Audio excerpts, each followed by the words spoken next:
그래프는 이렇게 나와 있는데 결국은 우리가 얘는 지금 무엇을 보여준 거냐면 수요 곡선을 보여준 거죠. 그렇죠? 수요 곡선을 보여줬습니다. 수요 곡선에서 우리가 기본적으로 알고 있는 내용은 뭐냐면 수요 곡선에서 기본적으로 알고 있는 개념은 뭐냐면 반비례 곡선이다라는 걸 알고 있죠. 그렇죠? 그 다음에 항상 이쪽은 뭐가 된다고 했어요? 수량이 되고 X축은 수량이 되고 Y축은 가격이 된다. 그리고 이 곡선에서 나오는 법칙은 가격과 그 다음에 수량의 관계가 가격이 올라가면 수량은 떨어지고 가격이 떨어지면 수량은 올라가는 이런 반비례 형태로 되어 있다는 것이 수요의 법칙입니다. 그렇죠? 그래서 가격이 떨어지면 물건을 더 많이 사고 가격이 올라가면 물건을 적게 산다는 게 수요 곡선의 기본적인 법칙이고 그 다음에 반드시 알아야 되는 거 두 번째는 뭐라 그랬냐면 이 수요 곡선이 보여주는 게 이것만이 있는 것이 아니라 또 뭘 보여주는 거라고 그랬죠? 지불 용의액을 보여주고 그 다음에 또 뭐라 그랬어?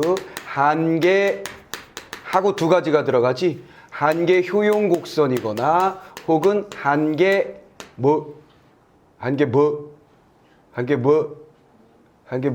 편의 곡선. 자, 이렇게 의미를 갖는다 그랬어요. 그래서 지불 용의액일 경우에는 이만큼의 물건에 대하여 얼마를 지불할 것이냐, 요 물건에 대해서 얼마를 지불할 것이냐를 나타내는 것이었고, 그 다음에 한계 효용이나 한계 편익인 경우에는 그 단위당, 그죠? 수량 그 물건의 단위당 얼마만큼의 효용과 얼마만큼의 이익을 얻느냐를 나타내는 곡선이다 라고 얘기했었던 거 다 기억이 나지요. 그래서 여기 이 그래프를 지금 문제가 이게 몇 번이냐면 18번, 19번을 풀려고 그랬는데 18번 문제에만 보면 되겠죠. 뭐 18번 문제에 보시면 결국 여기서 요구하는 건 D1과 D3는 기본적인 수요 곡선의 정상적인 수요 곡선의 모양이에요. 여기서 생각하는 정상적인 수요 곡선이라는 건 뭐냐면 완전 경쟁 시장에서 자원의 효율적 배분이 이루어진다고 가정했을 때 이루어지는 그런 곡선일 거예요. 그러면 당연히 가격이 P1에서 P2로 떨어지게 되면 이렇게 되어 있던 녀석이 가격이 수량이 이렇게 됐던 게 당연히 수량이 이렇게 늘어나게 된다는 거죠. 이해됐지? 그 다음에 여기서도 마찬가지 P1의 가격에서 이만큼을 Q3만큼 구매하던 사람들이 다시 P2만큼 가격이 떨어지게 되면 이만큼 Q4만큼 소비량이 늘어난다는 그런 곡선의 의미입니다. 근데 여기서 얘기하고자 하는 건 뭐냐면 뭔 일이 벌어졌냐면 네트워크 효과라고 되어 있죠. 네트워크 효과라고 해서 요거는 유행 효과를 보여주는 거죠. 유행 효과를 보여주는 거고 이 녀석은 무슨 효과라고 그랬어요? 속물 효과? 속물 효과를 보여주는 겁니다. 자, 두 개의 곡선이 그럼 유행 효과를 보여주게 되는 경우는 어떤 경우냐면 사람들이 그걸 많이 구매하고 뭐 연예인들이 가지고 있고 어쩌고저쩌고 있잖아. 그치? 요즘은 뭐 그 여사님께서 사용하시는 백이 뭐 완판되고 어쩌고저쩌고 막 그런 얘기도 나오잖아요. 그렇죠? 그런 것처럼 누군가 가지고 있어서 실제보다 더 많이 구매를 한다는 거야. 그래서 원래는 Q2로 나타나야 이렇게 늘어나야 될 것이 이만큼 더 늘어나는 거지. 그치? 더 증가가 더 일어나는 것. 이걸 유행효과라고 얘기를 했고 이 속물효과의 경우에는 가격이 떨어지면서 그 가치를 더 느끼지 못하는 거지. 왜냐면 희소성을 중요시한다 그랬어요. 희소성. 명품 같은 경우에는 나 말고 다른 사람이 들고 있으면 싫잖아요. 새 옷 입고 지하철 탔는데 그 칸에 두 명이 나면 똑같은 옷을 입고 생각해봐. 그럼 슬금 다음 칸으로 옮겨가야지. 그런 거 있잖아. 그지? 근데 되게 신기한 건 뭐 내가 어떤 옷을 입었는데 남들이 나랑 똑같은 옷을 입었던 걸 본 적이 나는 없어. 한 번 옷을 사면 한 10년 이상 입어서 그런가 봐. 그지? 응. 그럼 나는 만나면 반가워요. 와, 저 사람 진짜 오래 옷을 입는구나. 그래서 반가운데. 어쨌거나, 그 희소성을 중요하게 생각하기 때문에 가격이 떨어져서 더 많은 사람들이 살 수 있게 된다면 사람들이 이번에는 구매를 안 한다는 거예요. 그래서 정상적인 상태에서는 Q3에서 Q4만큼 구매량이 늘어나야 되는데 그렇게 늘어나지 않고 Q3에서 Q4 다시만큼 밖에 늘어나지 않는다는 거예요. 요만큼이 덜 늘어나게 되는 효과를 우리는 뭐라고 합니다? 속물 효과라고 이야기한다는 거예요. 됐죠? 이 그래프는 전혀 어렵지 않죠. 이해됐지? 그래서 문제풀이도 뭐 간단하게 됩니다. 자, 첫 번째 선택지를 보시면 그래서 이게 오답률이 엄마?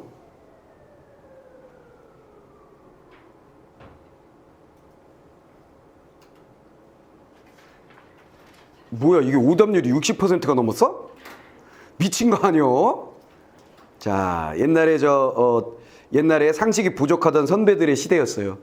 여러분들의 입장에서 보면 여러분들은 지금 경제 지문을 봐도 많은 지문들을 보고 이게 쌓여가지고 지적 수준이 높아져가지고 이거 보면 야, 옛날에 쉬었다 이렇게 생각하지만 이때 당시에 2013년도에 이걸 보던 애들은 좀 지적 능력이 떨어지던 시대였거든. 그지? 지문이 좀 쉬웠었으니까. 오케이? 그러다 보니까 이게 무려 60%가 넘는 아이들이 틀렸네요. 네. 자, 그러면 가의 상품 가격이 P1에서 P2로 하락할 때, 그랬어요. P1에서 P2로 하락할 때, 이렇게 하락할 때, 수요량이 Q1에서 Q2로 증가했다면, 그건 뭐야? 정상적인 수요 곡선에 의한 증가가 나타나는 거죠. 그랬을 때는 유행 효과가 존재하지 않는 것이군. 근데 아예 출제자가 뭐라고 그랬냐면 이 녀석이 지금 선생님은 빨갛게 표시한 거 이 두 가지가 네트워크 효과를 가지고 있다라고 말했기 때문에 이 선에서 만나는 점에서 뭐가 결정됐다는 얘기는 네트워크 효과가 적용이 되지 않았다는 얘기예요. 그리고 여러분들이 이 문제를 풀 때에는 이미 지문을 읽고 핵심이 딱 정리가 됐잖아. 네트워크 효과, 그거에 대한 얘기군. 주변의 환경, 다른 소비자들에 의해서 영향을 받는 걸 네트워크 효과라고 하는구나. 그거 정리한 다음에 유행 효과가 속물 효과로 나눈다. 아하, 데칼코마니군. 요 녀석의 특징을 딱 정리하면서 그래프를 같이 보면서 여러분들이 요 그래프는 유행 효과고 요 그래프는 속물 효과라는 게 먼저 알고 있는 상태에서 보셔야 되는 거예요. 그치? 결정이 된 상태여야 돼. 선택지로 들어갈 땐 이미.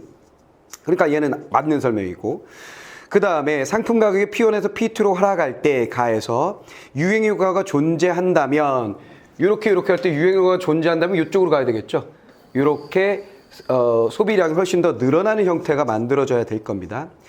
자, 그렇지 않은 경우에 비해서 Q1에서 Q2 다시만큼의 수요량이 더 증가될 것이다. 그래서 더 증가. Q1에서 Q2 다시만 Q1에서 Q2 이만큼이 더 증가될 것이다가 아니라 얘는 어떻게 말해야 되는 거예요? 요만큼이 증가분이지 실제보다 증가된 분은 요거죠. 근데 얘를 살짝 바꾸면 아마 이게 애들이 많이 틀렸을 때 이게 헷갈렸을 수도 있어. 그러니까 유행 효과가 발생하면 Q1에서 Q2 다시만큼 수요량이 증가한다. 그건 맞는 말이에요. 그렇잖아. 그치? 가격이 P1에서 P2로 떨어졌을 때 정상은 여기지만 정상에는 이런 형태로 되어 있을 때는 Q1에서 Q2만큼 수요량이 Q2 다시만큼 증가하는 건 맞는 설명이야. 근데 여기서 주의해야 될 건 뭐냐면 그렇지 않을 경우에 비해라는 말은 그렇지 않을 경우는 여길 말하는 거잖아. 이것에 비해 Q1에서 Q2 다시만큼 증가하는 게 아니라 이 곡선에 비해 요만큼 더 증가할 것이다 라고 말하는 것이 더 정확한 말인 거죠. 내 말이 무슨 말인지 알겠지? 그러니까 시험의 상황에서 여러분들이 그냥 스치 보다가 이거 유행효과 그럼 맞아 유행효과 여기서 이렇게 가는 거지 다음 이렇게 넘어가게 되면 틀리는 거지. 이해됐지? 찬찬히 보지 못해서 그걸 놓치게 되면 알면서도 틀리는 상황이 벌어지는 거예요. 알겠어? 알겠지? 그래서 여기서는 그렇지 않은 경우에 비해 그렇지 않은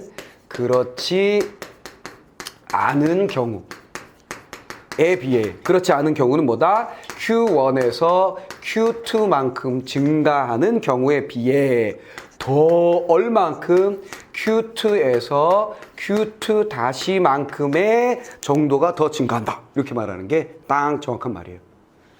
알아버렸지? 그거를 놓쳤으면 여러분들이 에이, 이거 아는데 틀렸네. 이런 현상이 벌어질 수도 있었다. 그 다음에 나는 상품의 가격이 P3에서 P4로 하락할 때 속물 효과가 존재한다면, 자, 이게 속물 효과가 존재한다면이니까 이 빨간 선, 즉 D4 형태가 만들어져야 되겠죠? 수요량은 Q3에서 Q4로 변하겠군. 그렇죠? Q3에서 Q4로 전하는 거 맞죠? 여기가 접점이니까. 됐죠? Q3에서 Q4 다시로 변하겠군. 맞는 설명입니다. 이해됐지? 이걸 얘랑 똑같이 얘기한다면, 얘랑 똑같이, 이 선택지랑 똑같이 바꾸면 어떻게 얘기해야 되냐면, P1이 아니었구나. P3에서 P4로 가격이 하락했을 때, 속물 효과가 없는 경우에 비해, 이렇게 얘기하면, 속물 효과가 없는 경우는 뭐가 되는 거예요? Q3에서 Q4만큼 늘어난 거거든. 그것에 비해, 뭐예요? 덜 증가하게 되는 거지. 얼마만큼 덜 증가한 거야? 요거. 그치? Q4-에서 Q4만큼 덜 증가했다라고 말하면 이 선택지하고 똑같이 맞는 거지. 요게 살짝 헷갈리면 틀리는 거야. 알겠지? 이해됐지? 응. 그러니까 내가 이거는 야 쉬워서 옛날 언니 오빠들 형들 누나들이 이거 많이 틀렸나 보다 라고 얘기하면서 너들은 아니잖아 했을 때 속으로 뜨끔하면서 나 틀렸는데 이런 생각이 들었던 사람들은 알고 있으나 이 선택지 읽기에서 어떤 부분을 놓쳤기 때문에 틀린 거예요. 아시겠어요? 자, 그거를 잘 하셨어야 되는 거고, 그 다음에 나상품의 가격이 P3에서 P4로 하락할 때 수요량이 Q4가 아니라 Q4-로 된다면 그거는 효과가 있는 거지. 타인과 차별화되고 싶은 심리가 작용된 건 맞죠? 희소성을 추구하는 거. 남들이 가지고 있는 건 난 갖고 싶지 않아 하는 이만큼의 수량만큼이 이탈하는 거지. 싸진 거, 이 명품인데 이렇게 싸졌다고 난 안 해, 이제 이 명품 아니잖아. 이렇게 되는 거지, 이 사람들이. 됐죠? 그 다음에 D1과 D2, D3와 D4. 당연히 D2, 그 다음에 D4가 네트워크 효과가 있는 거죠. 비교해볼 때 다른 사람들의 수요가 개인의 수요에 영향을 미침을 알 수 있겠군. 맞는 말이죠. 됐지? 자, 요 정도는 우리는 껌이다. 지문도 아주 깔끔하다. 그치? 데칼코마니가 딱 명확하게 나오고 그래프도 지저분하지 않고 깔끔하게 딱 돼 있는 거예요. 오케이. 근데 여러분들이 틀렸다면 내가 이렇게 정리해 놓은 요 두 가지 그 문장에서의 약간 꼬인 형태가 되었을 거다라는 생각이 듭니다. 아셨어요? 그럼 요거를 교훈 삼아 가지고 다음엔 요런 선택지가 나올 때 헷갈리지 않도록 찬찬히 잘 봐야 되겠다라는 생각만 가지시면 돼요. 기본은 되어 있는 거니까. 오케이.